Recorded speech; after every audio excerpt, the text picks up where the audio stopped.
10 de la mañana, 33 minutos. Hablamos de economía, Martín. Hablamos de economía y hablamos del anuncio de Milei hace algunas horas ahí en La Rural, en lo que podríamos denominar plan platita para pocos, ¿no? Porque indiscutiblemente el tono electoralista del discurso de Milei del otro día da cuenta de un presidente, un gobierno que lanzado a la contienda electoral fue sabiendo que tenía que llevarles algo, ¿sí? No podía ir a la inauguración de la muestra anual de La Rural sin llevarles algún tipo de premio o regalito para congraciarse con ellos un poco. Sí, se notaba, ¿no? Porque además en la previa se hablaba mucho de algún anuncio, pero sí, vinculado muy escueto al sector de la carne, y de golpe terminó siendo ampliado. Evidentemente las reuniones de esta semana les arrojaron que no había mucho más margen para hacerlos esperar, ¿no? Sí, había dos cuestiones. Primero se dejó entrever, y esto es claramente algo que filtró el gobierno, que el anuncio sería solamente por la cuestión ganadera.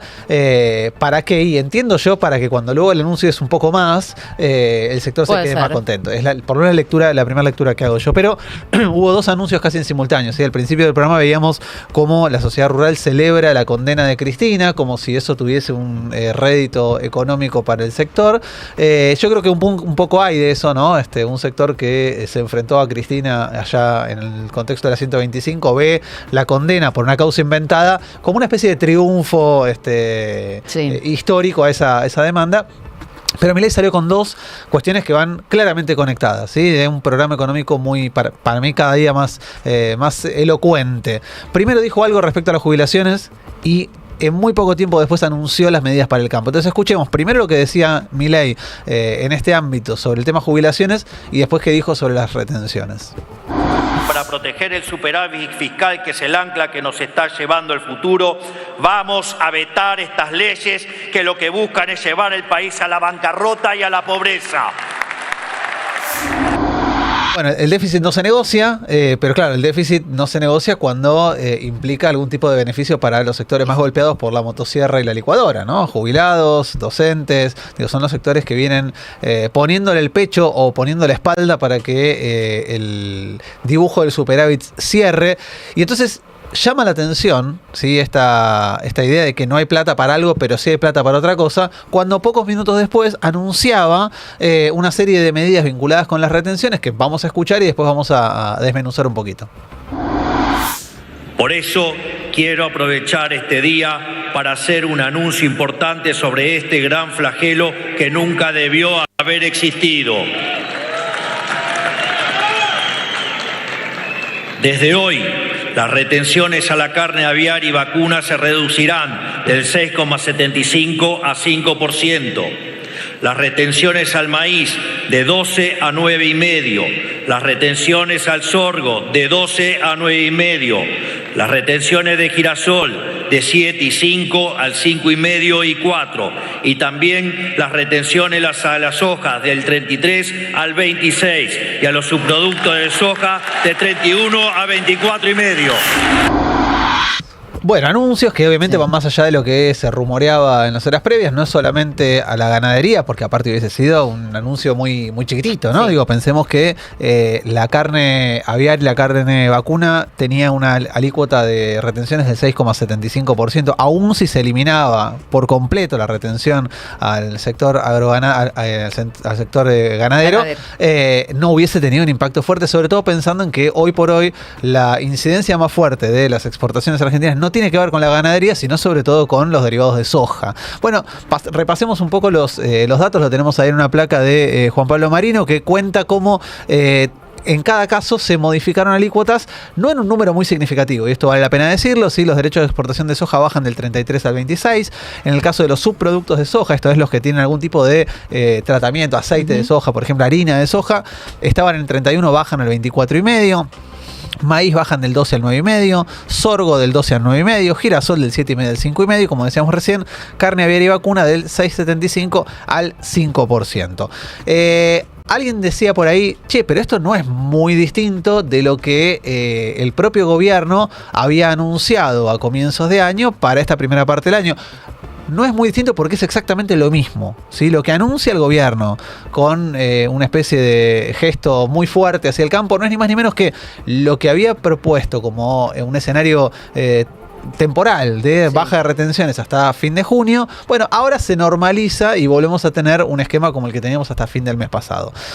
No es mucho más que eso. De hecho, cuando lo comparás con las alícuotas que se pagaban en los mismos productos durante la gestión del Frente de Todos, están en línea con lo que habían quedado de alícuotas en el 2023. ¿Sí? Recordemos, este gobierno asumió y volvió a levantar las alícuotas a todos los productos que habían tenido beneficios durante la gestión anterior. Obviamente el campo lo recibió con cierto festejo, pero reclamando más. Porque obviamente si el sector agroexportador, sobre todo el sojero, estaba pagando 33 y ahora va a pagar 26, bueno, quería pagar 0. Está muy lejos de pagar 0, que es lo que el sector viene reclamando hace un buen tiempo. Pero efectivamente hay una discusión de fondo que es: ¿alcanza esto para que el campo pueda de alguna manera darle un respiro, un aire al gobierno? Bueno, hay algo interesante que está pasando en redes sobre esto último que decía recién de las retenciones, que es que los libertarios están todo el tiempo intentando usar la inteligencia artificial para de alguna manera deslegitimar o cuestionar al periodismo que marca este tipo de cuestiones, ¿sí? Tenemos ahí un tuit de Ezequiel Orlando, Z Orlando, en el que él básicamente lo que dice es: hace 27 días Milei subió las retenciones, hoy las bajó al mismo nivel que hace 27 días. Lo vende como un éxito. Y entonces alguien le pregunta a Grok: ¿es cierto que no bajó nada en realidad? Y Grok le contesta: sí, es cierto. Las rebajas anunciadas hoy por Milei revierten las retenciones a los niveles premios al 1 de julio. O sea, básicamente lo que estábamos diciendo recién. La cantidad de cruces que hay entre usuarios libertarios con Grok, intentando que Grok diga lo que ellos quieren y Grok les contesta lo contrario. Es pelea con la inteligencia artificial. ¿Cómo la ves, Grok? Primer candidato a diputado nacional de Fuerza Patria por la provincia de Buenos Aires. Es una gran atención. O sea, ojo, es una gran alternativa. Está muy cuca, chicos, bro. No, pero aparte hay una cosa que es, digo, no nos podemos pelear con los datos. Claro. Hay una cosa de podemos discutir proyectos económicos, podemos discutir si está bien o está mal sacarle uno para el otro. Sí, nosotros no nos peleamos con los datos. Ellos no tienen ningún problema en cagarse a trompada con los datos. Ellos se cagan a palos con los datos. Lo que pasa es que están en un tiempo en el cual es más fácil que antes que los datos te respondan lo que vos no querés que te respondan, ¿sí?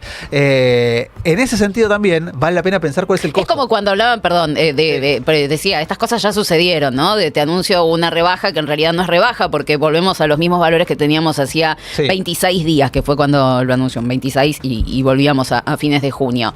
El impuesto país, por ejemplo, ¿no? Lo elimino, ¿no? Por ley se terminaba ahí, no eliminaste nada, se iba a terminar, quieras o no quieras, podías renovarlo, intentar mandar otro proyecto, pero se iba a terminar, no fue un mérito propio, pero bueno, de relato se vive, ¿no? Completamente. De hecho, el caso del impuesto país es interesante porque el gobierno primero aumenta la alícuota un 10%. Exacto. Después decide, no, vamos a bajarla al nivel que estaba antes de gobernar, básicamente. Y finalmente, como la ley indicaba que se terminaba el impuesto, se terminó el impuesto. Es exactamente el mismo ejemplo. Digo, sí. Y cuando vos mirás, en realidad, los impuestos en los cuales el gobierno sí avanzó, repuso ganancias y bajó bienes personales. Sí. Digo, hay una decisión política de dónde moverse y dónde no moverse. Hoy los niveles de retención están, insisto, similares al inicio del gobierno de Milei, no muy diferentes. Sin embargo, el sector a este gobierno le celebra de alguna manera algún tipo de gestos. Hay una cosa interesante que es pensar qué impacto tiene o qué costo va a tener la decisión del gobierno. Tiene un doble costo, ¿sí? Un primer costo que es en términos fiscales. El gobierno elige recaudar menos bajando la alícuota de las retenciones. Eso a mí me parece que es un concepto que es clave, ¿no? Y que también deberíamos tener todos en cuenta de por qué lo comparamos con el tema de plata para esto sí hay y no para los jubilados. Porque a nosotros, en esto de relato se vive, lo que nos venden es que las retenciones son un pie en la cabeza a la producción, que no te permite mejorar, que no te permite producir, como que es una traba, como que es un impedimento, y no como que es parte también de la plata que recauda el Estado para poder hacer un montón de cosas, que no es lo que pasa con el tema de la moratoria, por ejemplo. Ahí es un gasto, es plata que pierde el Estado, pero con el tema de dejar de recaudar no te lo venden como que es plata que pierde el Estado, ¿no? No, es que claramente hay una cuestión de construcción de relato y de sentido sobre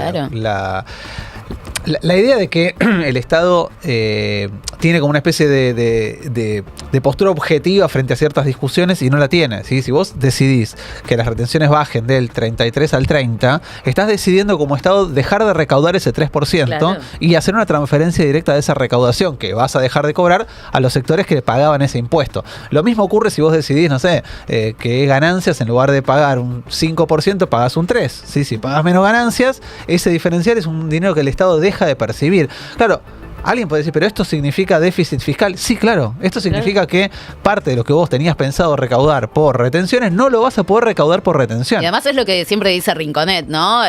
¿Por qué le quieren cobrar a los ricos que son tan poquitos y no a los pobres que son un montón? Entonces acá lo que vemos es eso, ¿no? Le bajamos las retenciones a un sector, pero le incrementamos el impuesto a las ganancias a los trabajadores, que dicho sea de paso, cada vez son menos lo que pagan ganancia también, ¿no? Y el relato siempre de, digamos, los actores nucleados en lo que nosotros llamamos campo, que también sabemos que no es todo el mismo campo, etcétera, eso ya más o menos lo sabemos, después de tanto tiempo y después la de 125 y todo lo demás.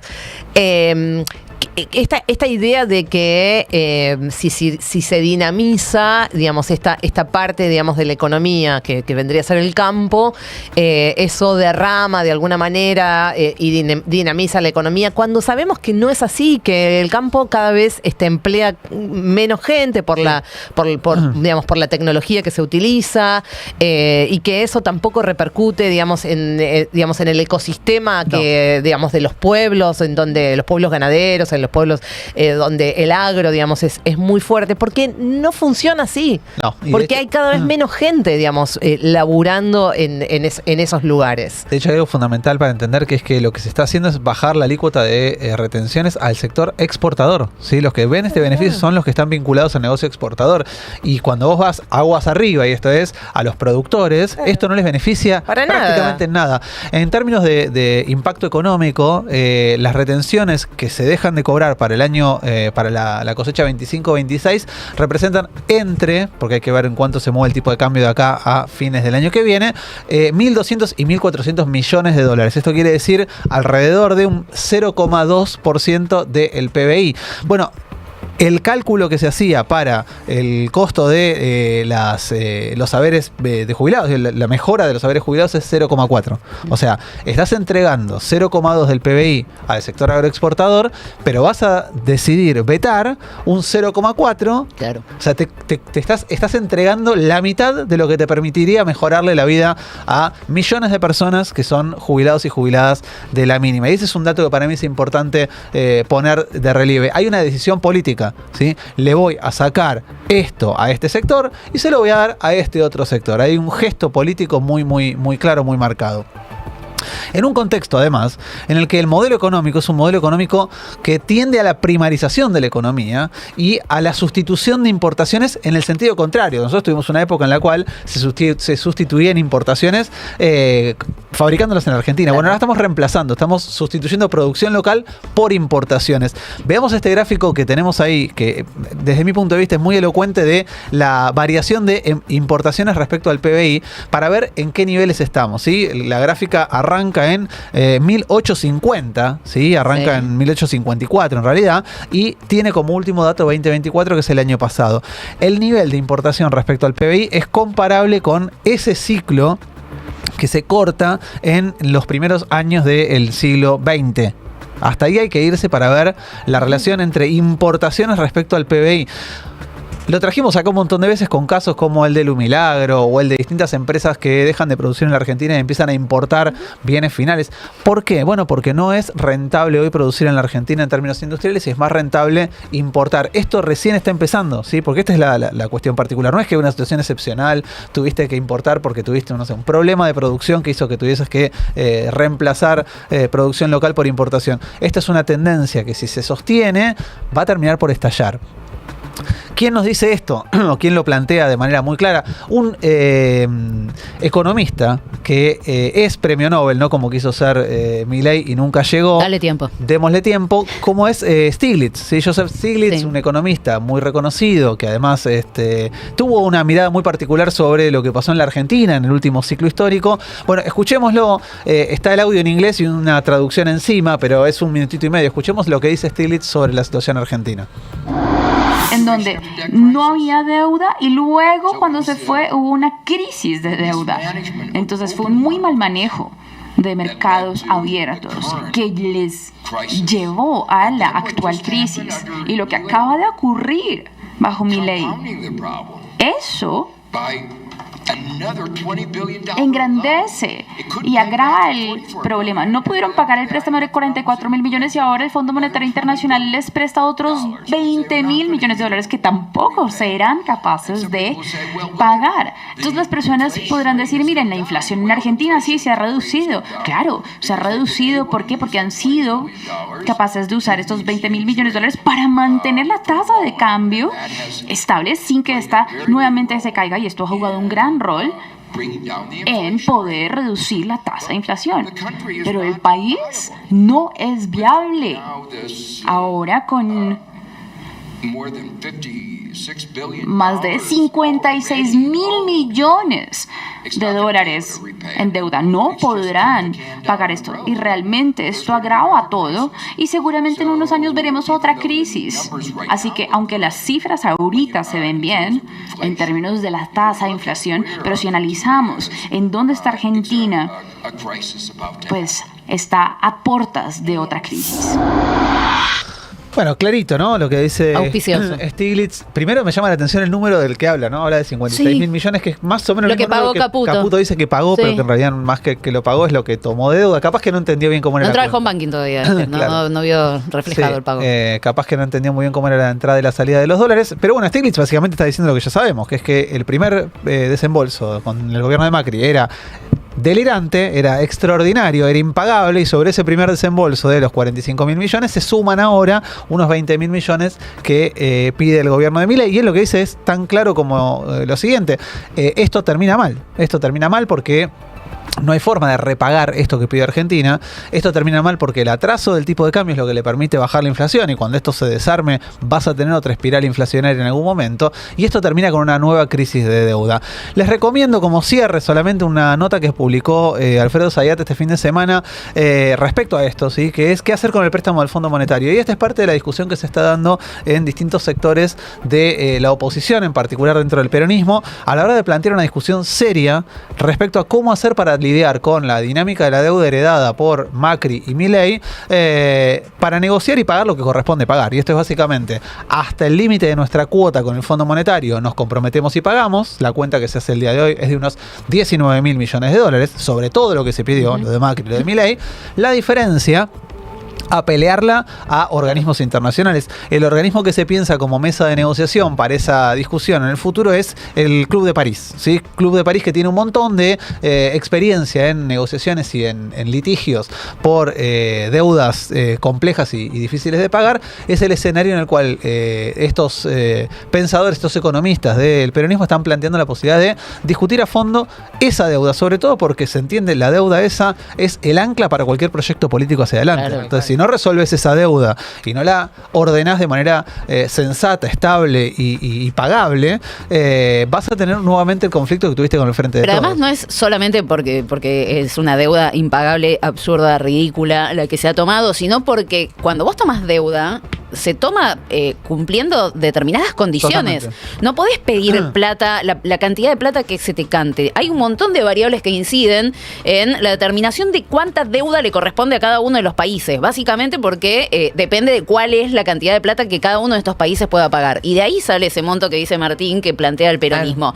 19.000 millones de dólares. Eso es lo que le corresponde, estirando todas las lo que se puede. Claro, o sea, hasta el límite de donde te permite, porque si no sería mucha menos plata, pero hasta el límite de donde se te permite tomar deuda es hasta ahí. Todo lo que se tomó a partir de ahí es una deuda política. Completamente. Es una deuda política que viene a financiar proyectos políticos. El de Macri primero, el de Javier Milei después. Entonces, lo que hay una responsabilidad ahí en el Fondo Monetario Internacional, que ellos se tienen que hacer cargo de eso, y que son préstamos políticos. No está diciendo el peronismo, o sea, está diciendo claramente, yo eso no lo voy a pagar, voy a cumplir lo que me corresponde por reglamento.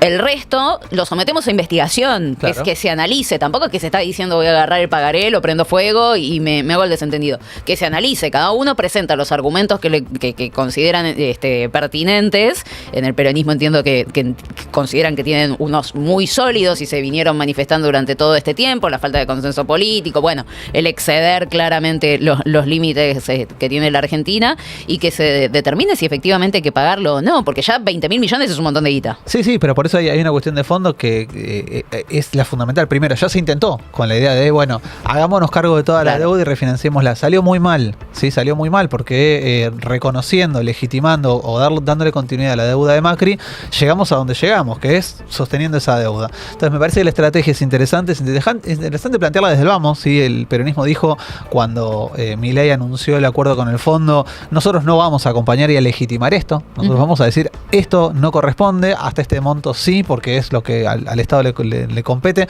y de ahí en adelante es un préstamo político.